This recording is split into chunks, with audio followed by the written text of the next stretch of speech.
Hi friends, ಎಲ್ಲರೂ ಹೇಗಿದ್ದೀರಾ? ನಾನು ಇವತ್ತು ಪಪ್ಸ್ ಮಾಡೋದು ಹೇಗೆ ಅಂತ ಹೇಳ್ಕೊಡ್ತಾ ಇದ್ದೀನಿ. ಓವನ್ ಇಲ್ಲದೆ ಪಪ್ಸ್ ಮಾಡೋದು ಹೇಗೆ ಅಂತ. ಇಲ್ಲಿ ನಾನು ಫುಲ್ ಆಫ್ 1 ಕಪ್ ಮೈದಾ ಹಿಟ್ಟು ತೊಗೊಂಡಿದ್ದೀನಿ, ಸಾಲ್ಟ್ ತೊಗೊಂಡಿದ್ದೀನಿ. ಓಕೆನಾ? ಆಮೇಲೆ ಇದಕ್ಕೆ ಬೆಣ್ಣೆ ಬೇಕಾಗುತ್ತೆ. ಬೆಣ್ಣೆ ಇಲ್ಲ ಅಂದರೆ ನಾನು ಇನ್ನೊಂದು ಟ್ರಿಕ್ಕನ್ನು ತೋರಿಸ್ತೀನಿ. ಬೆಣ್ಣೆ ಯೂಸ್ ಮಾಡಿದ್ರೆ ಚೆನ್ನಾಗಿರುತ್ತೆ. ನಾನಿಲ್ಲಿ ಒಂದು ಫುಲ್ ಆಫ್ ಕಪ್ ಮೈದಾ ಹಿಟ್ಟನ್ನು ತೊಗೊಂಡಿದ್ದೀನಿ.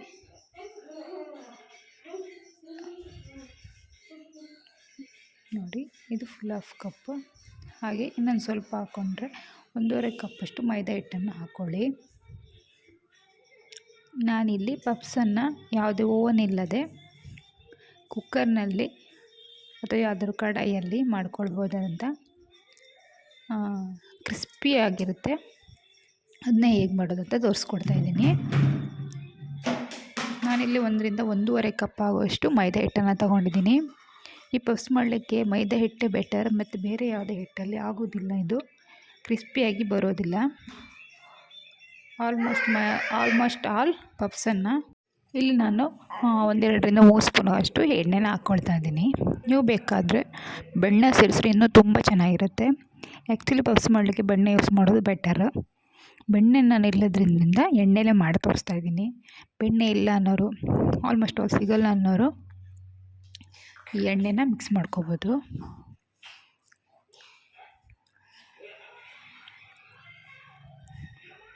ಇವಾಗ ನಾನು ನೀಟಾಗಿ ಇದನ್ನು ಕಲಿಸ್ಕೊಳ್ತೀನಿ. ಇದು ಸಾಫ್ಟ್ ಆಗಿದ್ದರೂ ಪರವಾಗಿಲ್ಲ. ಸಾಫ್ಟ್ ಇಲ್ಲಾಂದರೆ ನಾರ್ಮಲಾಗಿ ನೀವು ನಾರ್ಮಲಾಗಿ ಹೇಗೆ ಡಫ್ ಮಾಡ್ಕೊಳ್ತೀರೋ ಅದೇ ಥರ ಮಾಡ್ಕೊಳ್ಳಿ, ಏನು ಪ್ರಾಬ್ಲಮ್ ಇಲ್ಲ. ಇಲ್ಲ ಸ್ಮೂತಾಗಿರುತ್ತೆ ಅಂದರೆ ಸ್ಮೂತ್ ಆದರೂ ಪರವಾಗಿಲ್ಲ. ನಾನು ಒಂದರಲ್ಲಿ ಸ್ವಲ್ಪ ಸಾಫ್ಟಾಗಿ ನಾನು ಕಲಿಸ್ಕೊಂಡಿದ್ದೀನಿ. ಏನು ತೊಂದರೆ ಇಲ್ಲ. ನಿಮ್ಗೆ ಹೇಗಾಗುತ್ತೆ ಹಾಗೆ ಕಲಿಸ್ಕೊಳ್ಳಿ. ನೋಡಿ, ತುಂಬ ಚೆನ್ನಾಗಿರುತ್ತೆ. ಒನ್ ಟೈಮ್ ಮಾಡಲಿಕ್ಕೆ ಸ್ವಲ್ಪ ಕಷ್ಟ ಅನಿಸ್ಬೋದು ಅಥವಾ ತುಂಬ ಕೆಲಸ ಅನಿಸ್ಬೋದು, ಆದರೆ ಮತ್ತೊಂದು ಟೈಮ್ ಮಾಡುವಾಗ ಇದು ಈಸಿ ಆಗುತ್ತೆ. ಈ ಅಂಗಡಿಯಿಂದ ತರೋ ಬದಲು ನಾವು ಮನೆಯಲ್ಲೇ ಅದಕ್ಕೆ ಬೇಕಾಗೋಂಥ ಡಫ್ನ ಅಂದರೆ ಅದಕ್ಕೆ ಬಜ್ಜಿ ಒಳಗೆ ಏನು ಹಾಕ್ತಾರೆ ಆ ಡಫ್ ಒಳಗಡೆ, ಪಪ್ಸ್ ಒಳಗಡೆ ಹಾಕುವಂಥ ವೆಜಿಟೇಬಲ್ ಡಫ್ನ ಮನೆಯಲ್ಲೇ ರೆಡಿ ಮಾಡಿಕೊಂಡ್ರೆ ಪಟ್ಟ ಅಂತ ಮಾಡ್ಕೊಳ್ಬೋದು.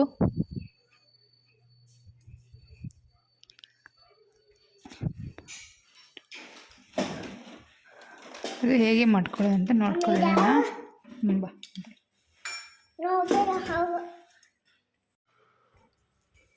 ನೋಡ್ತಾ ಇದ್ದೀರಲ್ವ? ನೋಡಿ, ಈಗ ನೀಟಾಗಿ ಮಿಕ್ಸ್ ಮಾಡ್ಕೊಳ್ತಾ ಒಂದು ನಾರ್ಮಲಾಗಿ ನೀವು ಚಪಾತಿಗೆ ಯಾವುದಕ್ಕೆ ಆದರೂ ಈಗ ಯಾವ ಡಫ್ ಥರ ಮಾಡ್ಕೊಳ್ತೀರ ಆ ಥರ ಡಫ್ ಮಾಡ್ಕೊಳ್ಳಿ. ನೋಡಿ, ನೀವು ತುಂಬ ಗಟ್ಟಿ ಕಲಿಸ್ಕೊಳ್ಳೋದು ಬೇಡ, ತುಂಬ ಸಾಫ್ಟ್ ಏನೂ ಬೇಡ, ಮೀಡಿಯಮ್ಮಾಗಿ ಕಟ್ಕೊಳ್ಳಿ. ನಾನು ಇದನ್ನ ಒಂದು ಬೌಲ್ನ ಮುಚ್ಚಿಡ್ತಾ ಇದ್ದೀನಿ. ಈಗ ನೆಕ್ಸ್ಟ್ ಬಂದುಬಿಟ್ಟು ಅದಕ್ಕೆ ಬೇಕಾಗುವಂಥ ಇನ್ನೊಂದು ಇಂಗ್ರೀಡಿಯೆಂಟ್ಸ್ ಅಂದರೆ ಒಂದು ಗಣಕ ಮಾಡ್ಕೊಳ್ಳೋದು ಹೇಗೆ ಅಂದರೆ, ಇಲ್ಲಿ ಪೇಸ್ಟ್ ಥರ ಒಂದು ಮಾಡ್ಕೋಬೇಕು. ಅದಕ್ಕೆ ನೀವು ಬೆಣ್ಣೆ ಮತ್ತು ಸ್ವಲ್ಪ ಎಣ್ಣೆ ಹಾಕಿ ಅದನ್ನ ಮಿಕ್ಸ್ ಮಾಡ್ಕೋಬೇಕಾಗುತ್ತೆ. ಬೆಣ್ಣೆ ಮತ್ತು ಎಣ್ಣೆನ ಬೆಣ್ಣೆ ಮಾತ್ರ ಸೇರಿಸ್ಕೊಳ್ಬೇಕಾಗುತ್ತೆ. ಆದರೆ ಇಲ್ಲಿ ನಾನು ಬೆಣ್ಣೆ ಇಲ್ಲದಿದ್ದ ಕಾರಣ ಮೈದಾ ಹಿಟ್ಟು ಮತ್ತು ಎಣ್ಣೆನ ಮಿಕ್ಸ್ ಮಾಡ್ಕೊಳ್ತಾ ಇದ್ದೀನಿ. ಪೇಸ್ಟ್ ಥರ ಮಾಡ್ಕೋಬೇಕಾಗತ್ತೆ. ಈ ಎಣ್ಣೆ ಮತ್ತು ಮೈದಾ ಹಿಟ್ಟು ಬೇಡ ಅನ್ನೋರು ಆ್ಯಕ್ಚುಲಿ ಬೆಣ್ಣೆನೇ ಯೂಸ್ ಮಾಡಬೇಕು. ಬೆಣ್ಣೆನೇ ಬೆಟರು. ಬೆಣ್ಣೆ ಇದ್ದರೂ ಬೆಣ್ಣೆನ ಡೈರೆಕ್ಟಾಗಿ ಯೂಸ್ ಮಾಡ್ಕೊಳ್ಳಿ. ಅದಕ್ಕೇನು ಹಾಕೋದು ಬೇಡ. ಒಂದು ಕಪ್, ಒಂದು ಅರ್ಧ ಕಪ್ ಅಷ್ಟು ಬೆಣ್ಣೆನ ತಂದಿಟ್ಕೊಳ್ಳಿ. ಬೆಣ್ಣೆ ಇಲ್ಲ ಅನ್ನೋರು ನಾನು ಮಾಡಿದ ಥರ ಮೈದಾ ಹಿಟ್ಟು ಮತ್ತು ತಿಂಡಿ ಎಣ್ಣೆನ ಹಾಕ್ಕೊಂಡು ಚೆನ್ನಾಗಿ ಪೇಸ್ಟ್ನ ತಯಾರಿಸಿಟ್ಕೊಳ್ಳಿ. ಈ ಪೇಸ್ಟ್ ಅನ್ನೋದು ಒಂದು ಅರ್ಧ ಕಪ್ ಆಗೋಷ್ಟು ಬೇಕಾಗುತ್ತೆ ಆಲ್ಮೋಸ್ಟು. ಈ ಪೇಸ್ಟ್ ಇಲ್ಲ ಅಂದರೆ ಒಂದು ಬೆಣ್ಣೆನ ಒಂದು ಅರ್ಧ ಕಪ್ ಆಗೋಷ್ಟು ತೆಗೆದಿಟ್ಕೊಳ್ಳಿ, ರೆಡಿ ಮಾಡಿ. ಬೆಣ್ಣೆ ಈ ಥರ ಪೇಸ್ಟ್ನ ರೆಡಿ ಮಾಡ್ಕೊಳ್ಳಿ. ಇದನ್ನ ಸೈಡಿಗೆ ಇಟ್ಬಿಟ್ಟು ಈಗ ನಾನು ಅದರೊಳಗೆ ಹಾಕುವಂತಹ ಒಂದು ಪಪ್ಸ್ ಒಳಗೆ ಹಾಕುವಂಥ ಬಾಜಿನ ರೆಡಿ ಮಾಡ್ಕೊಳ್ಳೋಣ. ಅದಕ್ಕೆ ನಾನು ಕ್ಯಾರೆಟ್, ಆಲೂಗಡ್ಡೆ ಕೋಡನ್ನು ತಗೊಂಡಿದ್ದೀನಿ, ಈರುಳ್ಳಿ.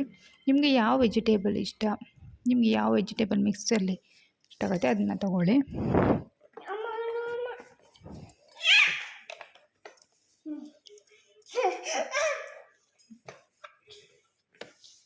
ನಾನಿಲ್ಲಿ ಮೊದಲಿಗೆ ಒಂದು ಪಾತ್ರೆಗೆ ಎಣ್ಣೆನ ಹಾಕ್ಕೊಂಡಿದ್ದೀನಿ.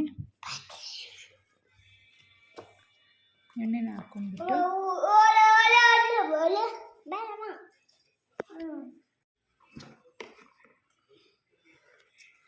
ನಾನಿಲ್ಲಿ ಬಾಜಿ ರೆಡಿ ಮಾಡ್ಕೊಳ್ಳೋಕ್ಕೆ ಒಂದು ಪಾತ್ರೆ ಎಣ್ಣೆ ಹಾಕ್ಕೊಂಡು ಅದಕ್ಕೆ ಶುಂಠಿ ಬೆಳ್ಳುಳ್ಳಿ ಪೇಸ್ಟನ್ನ ಹಾಕ್ಕೊಳ್ತಾ ಇದ್ದೀನಿ. ನೀವು ಬೇಕಾದರೆ ಜಜ್ಕೊಂಡಾದರೂ ಹಾಕ್ಕೋಬೋದು. ನಾನಿಲ್ಲಿ ಜಜ್ಕೊಂಡೇ ಹಾಕಿದ್ದೀನಿ, ಪೇಸ್ಟ್ ಬೇಕಾದರೂ ಹಾಕ್ಕೋಬೋದು. ಆಮೇಲೆ ಇದಕ್ಕೆ ಬಂದುಬಿಟ್ಟು ಈರುಳ್ಳಿನ ಹಾಕ್ಕೊಂಡು ಫ್ರೈ ಮಾಡಿ ಚೆನ್ನಾಗಿ ರೋಸ್ಟ್ ಆಗೋ ತನಕ, ಅಂದರೆ ಸ್ವಲ್ಪ ಗೋಲ್ಡನ್ ಕಲರ್ ಬರೋ ತನಕ ಫ್ರೈ ಮಾಡ್ಕೊಳ್ಳಿ. ನೀಟಾಗಿ ಫ್ರೈ ಮಾಡ್ಕೊಳ್ಳಿ. ಸ್ವಲ್ಪ ಶುಂಠಿ ಬೆಳ್ಳುಳ್ಳಿ ಪೇಸ್ಟನ್ನ ಅಥವಾ ಅದು ಗುದ್ದಿ ಹಾಕಿರುತ್ತೀವಲ್ಲ ಅದು ಸ್ವಲ್ಪ ಸ್ಮೆಲ್ ಹೋದರೆ ಸಾಕು. ಆಮೇಲೆ ನಾವು ಕಟ್ ಮಾಡಿರುವಂಥ ವೆಜಿಟೇಬಲ್ಸ್ನ ಮಿಕ್ಸ್ ಮಾಡ್ಕೊಳ್ಳೋಣ. ವೆಜಿಟೇಬಲ್ನ ಹಾಕಿಬಿಟ್ಟು ಅದಕ್ಕೆ ರುಚಿಗೆ ತಕ್ಕಷ್ಟು ಉಪ್ಪನ್ನು ಹಾಕಿ, ನಾನಿಲ್ಲಿ ಕ್ಯಾರೆಟ್, ಆಲೂಗಡ್ಡೆ, ಕೋಡನ್ನ ಮಿಕ್ಸ್ ಮಾಡ್ಕೊಂಡು, ನೀವು ಬೇಕಾದರೆ ಬಟಾಣಿನ ಹಾಕ್ಕೊಳ್ಳಿ, ಬೆಸ್ಟಾಗಿರುತ್ತೆ. ಬಟಾಣಿ ಅಥವಾ ಇನ್ನೊಂದು ಬ್ರೊಕ್ಕೋಲಿ ಇನ್ಯಾವುದು ಬರುತ್ತಲ್ಲ ಅವನ್ನೆಲ್ಲ ಹಾಕ್ಕೊಳ್ಬೋದು ತರಕಾರಿನ. ನಿಮ್ಗೆ ಯಾವ ತರಕಾರಿ ಇಷ್ಟ ಆಗುತ್ತೆ ಆ ತರಕಾರಿನ ಹಾಕ್ಕೊಂಡು ಚೆನ್ನಾಗಿ ಮಿಕ್ಸ್ ಮಾಡಿಬಿಟ್ಟು ನೋಡಿ ಫ್ರೈ ಮಾಡ್ಕೊಳ್ಳೋಣ. ಸ್ವಲ್ಪ ಇದಕ್ಕೆ ಸ್ವಲ್ಪ ನಾವು ಅರಿಶಿನ ಪುಡಿ, ಟರ್ಮರಿಕ್ ಪೌಡ್ರನ್ನ ಹಾಕ್ಕೊಳ್ಳೋಣ, ಮಿಕ್ಸ್ ಮಾಡ್ಕೊಳ್ಳೋಣ. ಅರಿಶಿನ ಯೂಸ್ ಮಾಡೋದ್ರಿಂದ ತರಕಾರಿಗಳು ಬೇಗ ಬೇಯುತ್ತೆ. ಯಾವುದೇ ತರಕಾರಿ ಬೇಯಲಿ ಅಥವಾ ಬೇಳೆ, ಕೆಲವೊಂದು ಅರಿಶಿನ ಹಾಕೋದೆ ಬೇಗ ಬೇಯಲಿ ಅನ್ನೋ ಕಾರಣಕ್ಕೆ ಹಾಕ್ತಾರೆ. ನಾನಿಲ್ಲಿ ಸಾಲ್ಟನ್ನು ಯೂಸ್ ಮಾಡಿದ್ದೀನಿ. ಇವಾಗ ಇನ್ನೂ ಒಂದು ಮಿಕ್ಸ್ ಮಾಡಿಕೊಂಡು ಚೆನ್ನಾಗಿ ನೋಡಿ ಚೆನ್ನಾಗಿ ಮಿಕ್ಸ್ ಮಾಡ್ಕೊಂಡ್ಬಿಟ್ಟು ಇದನ್ನ ಸ್ವಲ್ಪ ಬೇಯಲಿಕ್ಕೆ ಬಿಟ್ಬಿಡೋಣ. ಇದು ಬೆಂದ ನಂತರ ನೋಡಿ ಇದು ಇವಾಗ ಬೇಯ್ತಾ ಇದೆ. ಇದಕ್ಕೆ ನಾವು ಈ ಟೈಮಲ್ಲಿ ಮಸಾಲ ಪೌಡ್ರ್, ಗರಂ ಮಸಾಲ ಅಥವಾ ನಿಮ್ಗೆ ಏನು ಚಿಲ್ಲಿ ಪೌಡ್ರ್ ಬೇಕೋ ಅದನ್ನು ಹಾಕಿ. ಇಲ್ಲಿ ನಾನು ಮಸಾಲ ಪೌಡ್ರನ್ನು ಹಾಕ್ಕೊಂಡಿದ್ದೀನಿ. ಇದಕ್ಕೆ ನೀವು ಚಿಲ್ಲಿ ಪೌಡ್ರು ಖಾರ ಜಾಸ್ತಿ ಬೇಕನ್ನೋರು ಚಿಲ್ಲಿ ಪೌಡ್ರ್ ಸ್ವಲ್ಪ ಜಾಸ್ತಿ ಹಾಕ್ಕೊಳ್ಳಿ. ನಾನಿಲ್ಲಿ ಮಸಾಲ, ಗರಂ ಮಸಾಲ, ಚಿಲ್ಲಿ ಪೌಡ್ರನ್ನ ಮಿಕ್ಸ್ ಮಾಡ್ಕೊಂಡಿದ್ದೀನಿ. ನೋಡಿ ಒಳ್ಳೆ ಘಮ ಬರ್ತಾಯಿದೆ. ಇದನ್ನ ಒಂದು 5 ನಿಮಿಷ ಹೀಗೆ ಬಿಟ್ಟು ಅದರ ಫ್ಲೇವರ್ ಸ್ವಲ್ಪ ಹಸಿ ವಾಸನೆ ಹೋಗೋ ತನಕ ಹೀಗೆ ಬಿಡೋಣ. ಅಲ್ಲಿ ತನಕ ನಾವು ನೋಡೋಣ. ಇವಾಗ ರೆಡಿಯಾಗಿದೆ. ಈಗ ನಾವು ಇಲ್ಲಿ ಪಪ್ಸ್ಗೆ ರೆಡಿ ಮಾಡ್ಕೊಳ್ಳೋಣ. ನೋಡಿ ಈಗ ಡಫ್ ಸ್ಮೂತಾಗಿ ಸಾಫ್ಟಾಗಿದೆ. ಇವಾಗ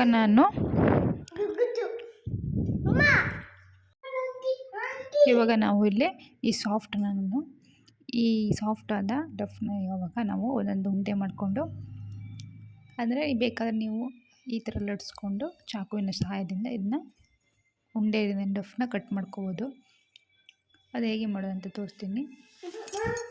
ನಾವಿಲ್ಲಿ ಒಂದೊಂದೇ ಉಂಡೆನ ಲಟ್ಟಿಸ್ಕೊಂಡು ಅದ್ರ ಮೇಲೆ ನಾವು ತರಿಸಿರುವಷ್ಟಂಥ ಪೇಸ್ಟನ್ನು ಹಚ್ಕೊಳ್ತಾ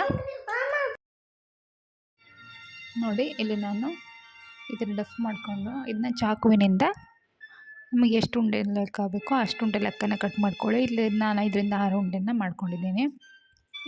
ಇವಾಗ ಒಂದೊಂದೇ ಉಂಡೆನ ತೆಳುವಾಗಿ ಲಟ್ಟಿಸ್ಕೋಬೇಕು. ತುಂಬ ತೆಳುವಾಗಿ ಬರಬೇಕು, ಅಂದರೆ ನಾವು ಲಟ್ಟಿಸಿರೋದನ್ನ ಇಟ್ಕೊಂಡಾಗ ಅದರ ಅಡಿಗಡೆ ನಮ್ಮ ಕೈ ನೆರಳು ಕಾಣಬೇಕು. ಅಷ್ಟು ತೆಳುವಾಗಿ, ತುಂಬ ಅಂದರೆ ತುಂಬ ತೆಳ್ಳಗಾಗಿ ಲಟ್ಟಿಸ್ಕೋಬೇಕಾಗತ್ತೆ.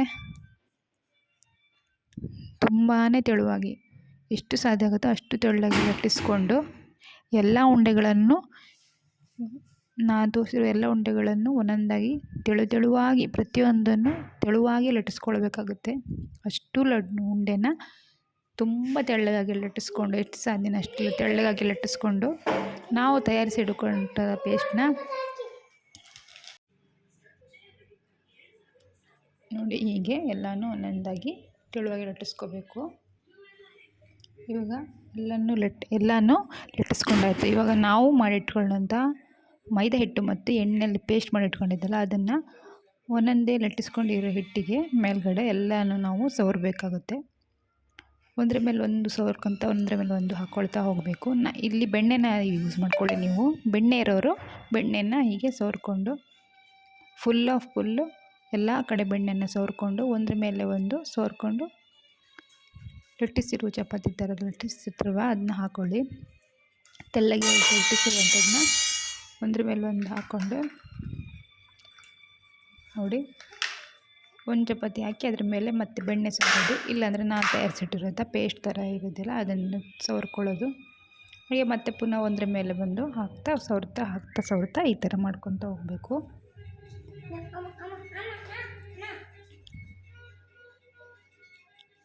ನೋಡಿ ಫುಲ್ಲು ನೋಡಿ ಇಷ್ಟು ತೆಳ್ಳಗಿರಬೇಕು, ಇಷ್ಟು ತೆಳ್ಳಗಿರಲೇಬೇಕು. ನೋಡಿ ನಾನು ತಯಾರಿಸಿರೋ ಮೈದಾ ಮತ್ತು ಎಣ್ಣೆಯಿಂದ ಪೇಸ್ಟನ್ನ ಹಾಕ್ಕೊಳ್ತಾ ಇದ್ದೀನಿ. ಇದನ್ನ ನಾವೀಗ ಫೋಲ್ಡ್ ಮಾಡ್ಕೊಳ್ಳೋಣ. ನೋಡಿ ಈ ಥರ ಮಡಚ್ಕೊಂಡು ಆ ಕಡೆಯಿಂದ ಮತ್ತು ಈ ಕಡೆಯಿಂದ ಇದನ್ನು ಫೋಲ್ಡ್ ಮಾಡ್ಕೋಬೇಕಾಗುತ್ತೆ. ಈ ಥರ ಫೋಲ್ಡ್ ಮಾಡ್ಕೊಂಡ್ಬಿಟ್ಟು ಮತ್ತು ಇದನ್ನು ಇದ್ರ ಮೇಲ್ಗಡೆ ಮಾಡಿಟ್ಟಿರುವಂಥ ಪೇಸ್ಟು ಮತ್ತು ಇಲ್ಲಾಂದರೆ ನೀವು ಬೆಣ್ಣೆ ಯೂಸ್ ಮಾಡ್ತಾಯಿದ್ದರೆ ಬೆಣ್ಣೆ ಹಾಕಿ ಮೇಲ್ಗಡೆ ಸರಿಯಾಗಿ ಸವರ್ಕೋಬೇಕಾಗುತ್ತೆ. ನೋಡಿ ಇವಾಗ ನಾನು ಇದನ್ನ ಆ ಕಡೆಯಿಂದ ಮತ್ತು ಈ ಕಡೆಯಿಂದ ಫೋಲ್ಡನ್ನು ಮಾಡ್ತಾಯಿದ್ದೀನಿ. ನೋಡಿ ಈ ಥರ ಮತ್ತು ಹಿಟ್ಟನ್ನು ಪೇಸ್ಟನ್ನ ಅದಕ್ಕೆ ಸವರ್ಕೋಬೇಕು ನೀಟಾಗಿ. ನೋಡಿ ಈ ಥರ ಪಾಕೆಟ್ ಥರ ಮಡ್ಚ್ಕೋಬೇಕಾಗುತ್ತೆ. ಈ ಥರ ಮಡ್ಚ್ಕೊಂಡು ಇದನ್ನು ತೆಳ್ಳಗಾಗಿ ಲಟ್ಟಿಸ್ಕೋಬೇಕು. ಇವಾಗ ನೀವು ಎಷ್ಟು ತೆಳ್ಳಗೆ ಬರುತ್ತೆ ಅಷ್ಟು ತೆಳ್ಳಗೆ ಲಟ್ಟಿಸ್ಕೊಳ್ಳಿ. ನೋಡಿ ಈ ಥರ ಇದಕ್ಕೆ ಹಿಟ್ಟು ಹಾಕ್ಕೊಂಡು ಲಟ್ಟಿಸ್ಕೊಳ್ಳಿ.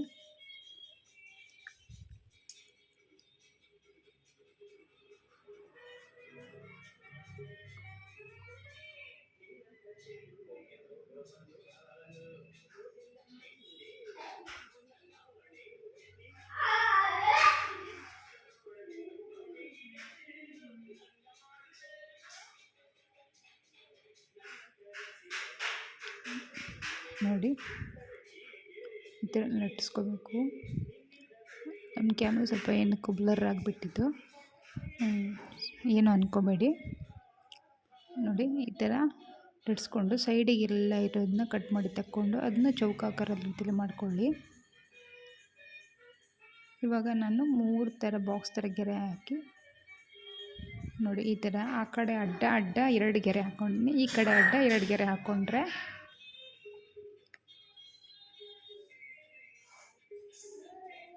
ನೋಡಿ ಒಟ್ಟು 6 ಪೀಸಸ್ ಸಿಕ್ತು ನಮಗಿಲ್ಲಿ.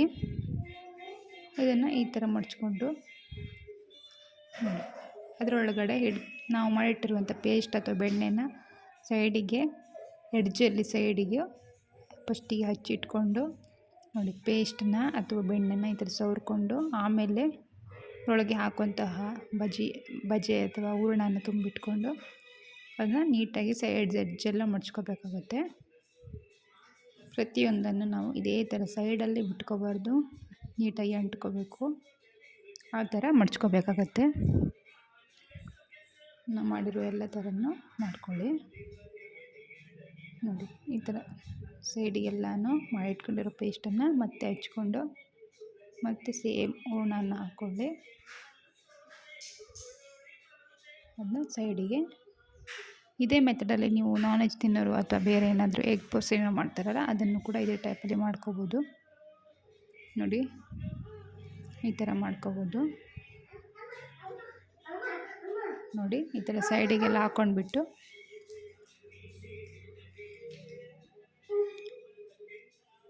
ನೋಡಿ ನಾನು ಈ ಪಫ್ಸಲ್ಲಿ ಇವಾಗಲೂ ನಾನು ಆಲ್ರೆಡಿ ಒಂದು ಕುಕ್ಕರ್ನ ನಾನು ಇದಕ್ಕೆ ಬಿಸಿಲಿಗೆ ಹೀಟಿಗೆ ಇಟ್ಟಿದ್ದೀನಿ. 5 ಮಿನಿಟ್ ಹೀಟಿಗಿಟ್ಟು ಇದನ್ನ ನಾನು ಇವಾಗ ಎಲ್ಲನೂ ಎತ್ತಿಟ್ಬಿಡೋಣ ಅದಕ್ಕೆ. ನೋಡಿ ಎಲ್ಲನೂ ಪಫ್ಸ್ ರೆಡಿಯಾಗಿದೆ. ಇದನ್ನು ಇವಾಗ ನಾವು ಕುಕ್ಕರ್ನ ಪ್ರೀ ಹೀಟ್ ಮಾಡಲಿಕ್ಕೆ ಇಟ್ಟಿದ್ದೀವಲ್ಲ, ಈ ಪ್ರೀ ಹೀಟ್ ಮಾಡಿಟ್ಟಿರುವ ಕುಕ್ಕರ್ನೊಳಗೆ ಇದನ್ನು ನಾವು ಒಂದು ತಟ್ಟೆಗೆ ತುಪ್ಪ ಮತ್ತು ಸ್ವಲ್ಪ ಹಿಟ್ಟನ್ನು ಸವರ್ಕೊಂಡು, ನೀವು ಯಾವ ಪ್ಲೇಟ್ ಆದರೆ ಯಾವ್ದಾದ್ರು ಇದಾದರೂ ಆಗ್ಬೋದು, ನೀವು ಯಾವ ಪ್ಲೇಟ್ ಬೇಕಾದರೂ ಯೂಸ್ ಮಾಡ್ಕೋಬೋದು. ನಾನಲ್ಲಿ ಒಂದು ಹಿತ್ತಾಳೆ ಪ್ಲೇಟ್ನ ಯೂಸ್ ಮಾಡ್ಕೊಂಡಿದ್ದೀನಿ, ಅಲ್ಯೂಮಿನಿಯಂ ಪ್ಲೇಟ್ನ ಯೂಸ್ ಮಾಡಿದ್ದೀನಿ. ನೀವು ಬೇಕಾದ್ರೆ ಟಿನ್ ಯಾವ್ದಾದ್ರು ಇದ್ದರೆ ಟಿನ್ ಒಳಗೆ ಈ ಥರ ತುಪ್ಪ ಬೆಣ್ಣೆನ ಏನಾದರೂ ಹಚ್ಕೊಂಡು ಸ್ವಲ್ಪ ಹಿಟ್ಟನ್ನು ತೊಳ್ಕೊಂಡು ಈ ಥರ ಇಟ್ಕೊಳ್ಳಿ. ಇದ್ರ ಮೇಲೆ ಆವಾಗವಾಗ ಒಂದು 5ರಿಂದ 10 ನಿಮಿಷ ಬಿಟ್ಟು ನಾವು ಮಾಡಿ ಇಟ್ಕೊಂಡಿರ್ತೀವಲ್ಲ ಪೇಸ್ಟ್, ಇಲ್ಲಾಂದರೆ ಬೆಣ್ಣೆನ ಒಂದು 10 ನಿಮಿಷ ಬಿಟ್ಟು ಮುಚ್ಚಳ ತೆಗೆದು ಅದ್ರ ಮೇಲೆ ಸ್ವಲ್ಪ ಸವರ್ಕೊಳ್ಳಿ. ಆ ಪಫ್ಸ್ ಮೇಲೆ ಸ್ವಲ್ಪ ಬೆಣ್ಣೆನ ಸವರ್ಕೊಳ್ಳಿ. ಇವಾಗ ನಮ್ಮದು ಪಫ್ಸ್ ರೆಡಿಯಾಗಿರುತ್ತೆ. ಒಂದು 3/4 ಗಂಟೆಯಲ್ಲಿ ಇದು ಬೇಯಿಸುತ್ತೆ. 45 ನಿಮಿಷ ಅಂದರೆ 3/4 ಗಂಟೆ ಇದನ್ನ ನಾವು ನನ್ನ ಈ ರೆಸಿಪಿ ನಿಮಗೆ ಇಷ್ಟ ಆಗಿದ್ದಲ್ಲಿ ಲೈಕ್ ಮಾಡಿ, ಕಮೆಂಟ್ ಮಾಡಿ, ಶೇರ್ ಮಾಡಿ, ಹಾಗೆ ಸಬ್ಸ್ಕ್ರೈಬ್ ಮಾಡೋದನ್ನ ಮರಿಬೇಡಿ. ಬೆಲ್ ಐಕಾನ್ ಬಟನ್ನ ಪ್ರೆಸ್ ಮಾಡಿ. Thank you all of you. Bye bye.